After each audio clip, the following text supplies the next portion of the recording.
அரசு பள்ளி பகுதி நேர ஆசிரியரை பள்ளி வளாகத்திற்குள் கம்பியால் தாக்கிய இருவரை போலீசார் கைது செய்துள்ளனர். திருவாரூர் மாவட்டம் புள்ளமங்கலம் பகுதியில் அரசு மேல்நிலைப் பள்ளி இயங்கி வருகிறது. இப்பள்ளியில் தற்போது வகுப்பறை கட்டிட வேலை நடைபெற்று வருகிறது.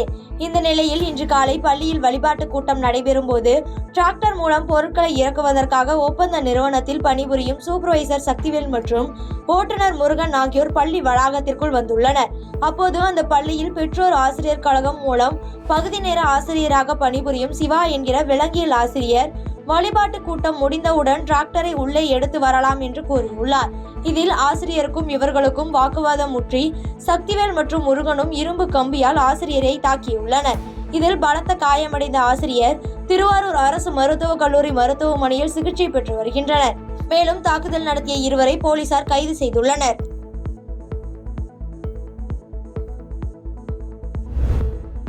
பார்க்கிங் கட்டணம் செலுத்துவது தொடர்பாக ஏற்பட்ட தகராறில் நண்பனை கத்தியால் குத்தி கொலை செய்யப்பட்ட சம்பவம் அதிர்ச்சி ஏற்படுத்தியுள்ளது. சென்னை மாதவரம் அருகே அடையாளம் தெரியாத நபர் இரத்த காயங்களுடன் இறந்து கிடப்பதாக போலீசாருக்கு தகவல் கிடைத்துள்ளது.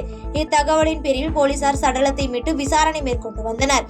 இதனைத் தொடர்ந்து விசாரணையில் மணலி அருகே பழைய நாப்பாளையம் பகுதியைச் சேர்ந்த ஜோசப் திலீப் குமார் என்பது தெரிய வந்தது.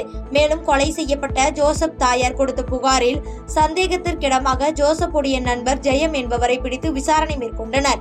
விசாரணையில் ஜோசப் உடைய இருசக்கர வாகனத்தை ஜெயம் நீண்ட நாட்களாக வாங்கிக் கொண்டு திருமங்கலம் மெட்ரோ ரயில் நிலையம் பார்க்கிங்கில் நிறுத்திவிட்டு சென்றுள்ளார். இதனால் பார்க்கிங் கட்டணம் அதிகமானதால் ஜோசப் இவரை கடுமையான வார்த்தைகளால் திட்டியுள்ளார். இதனால் ஆத்திரமடைந்த ஜெயம் அவரை வரவழைத்து கொலை செய்தது விசாரணையில் தெரிய வந்தது. இதனைத் தொடர்ந்து இவர் மீது வழக்கு பதிந்து கைது செய்து புழல் மத்திய சிறையில் அடைத்தனர்.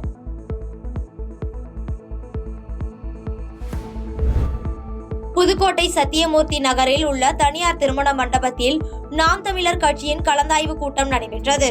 புதுக்கோட்டை சத்தியமூர்த்தி நகரில் உள்ள தனியார் திருமண மண்டபத்தில் நாம் தமிழர் கட்சியின் கலந்தாய்வு கூட்டம் அக்கட்சியின் தலைமை ஒருங்கிணைப்பாளர் சீமான் தலைமையில் நடைபெற்றது.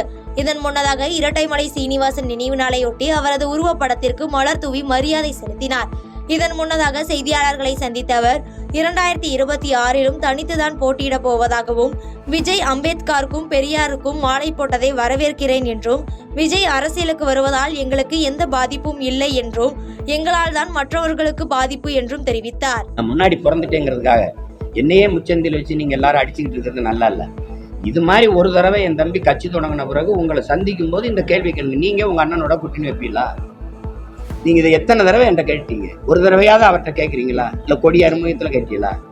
மாநாடு முடிஞ்சோன்னா அவர் உங்களை சந்திப்பார்ல, எங்க 26 தேர்தலில் நீங்க தனிச்சு நிற்பீங்களா கூட்டணி வைப்பீங்களா? கேளுங்க, ஒரு தடவை கேளுங்க. என்னையே நான் கேட்குறீங்க, இப்ப நான் தனிச்சு தான் போட்டிடுவேன். நான் இப்ப சொல்றேன், அவர்கிட்ட கேளுங்க. இல்லைங்க நான் எங்க அண்ணன் கூட போவேன்னா அன்னைக்கு யோசிப்பேன். என்னையவே பேச வைக்கிறீங்க.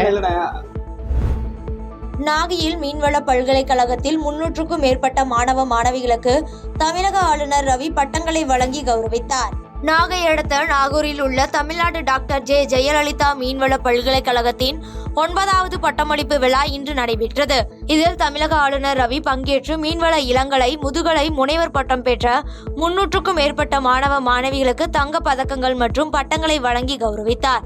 மேலும் பட்டமளிப்பு விழாவில் தமிழக அரசு சார்பாக நாகை மாவட்ட ஆட்சியர் ஆகாஷ், தமிழ்நாடு மீன் வளர்ச்சித்துறை அமைச்சர் அனிதா ராதாகிருஷ்ணன் உள்ளிட்டோர் ஆளுநர் பங்கேற்ற நிகழ்ச்சியில் கலந்து கொள்ளாதது சர்ச்சையை ஏற்படுத்தியுள்ளது.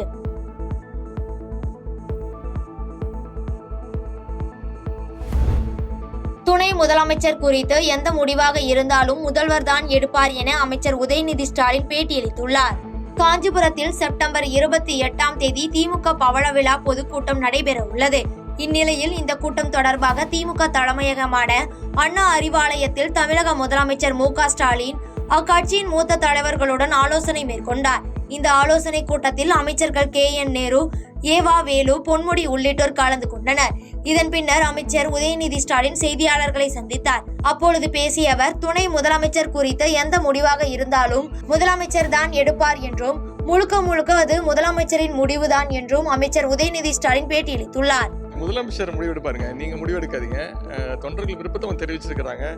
நேற்று பணிமணிக்கம் அவர்கள் விருப்பத்தை தெரிவித்தாங்க. எதாக இருந்தாலும் என்றைக்குமே எல்லா அமைச்சர்களுமே முதலமைச்சருக்கு துணையாகத்தான் இருப்போம்.